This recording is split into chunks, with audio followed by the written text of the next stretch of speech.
Hello everyone, welcome back to another video. We're making a series of videos on this channel where we break down different topics in the world of mental health and explain them to you in 4 minutes or less. Last time we talked about major depressive disorder, and this time we're talking about generalized anxiety disorder. Keep in mind this is just meant to be a brief overview and is not at all exhaustive. For example, we don't cover the different kinds of treatments available for anxiety in this video. We'll be making many more videos on this subject in the future, so make sure you subscribe. Alright, let's get right into it. There are a lot of anxiety disorders.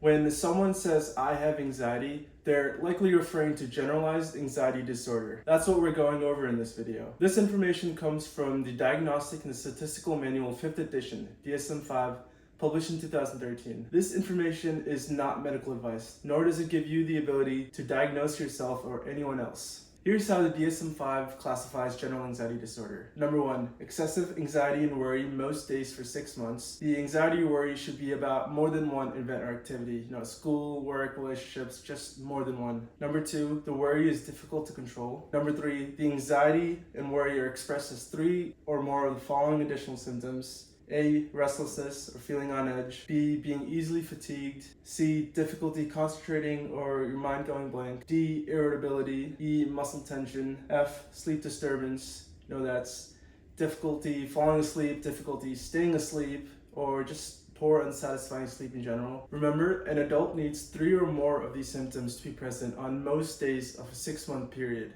Children only need 1 of these symptoms to potentially classify as anxiety. Number 4, the anxiety, worry, or physical symptoms cause clinically significant, in the doctor's opinion, distress or impairment at work, in relationships, in social life, or other important areas of your life. Number 5, the anxiety or worry isn't caused by a substance, legal or otherwise, or a different medical condition. Number 6, the anxiety or worry isn't better explained by a different mental health disorder. So what's the difference between generalized anxiety disorder and everyday anxiousness? DSM-5 talks about this difference and breaks it down in a few different ways. Number 1 is the feeling itself.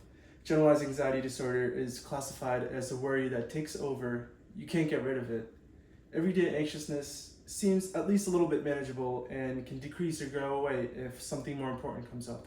Number 2, generalized anxiety disorder is classified as serious anxiousness that lasts a long time and often begins without a specific reason. Everyday anxiousness can be serious, but is usually caused by a specific event and goes away after a while. Number 3, physical symptoms. Generalized anxiety disorder often has a physical component to it, like restlessness that lasts a long time, and it affects the person in many different aspects of their life, like their social life or work or their hobbies. Everyday anxiousness is less likely to be accompanied by physical symptoms. Well, that was it. I hope you learned something today. The point of this video was to teach you all a little bit about generalized anxiety disorder.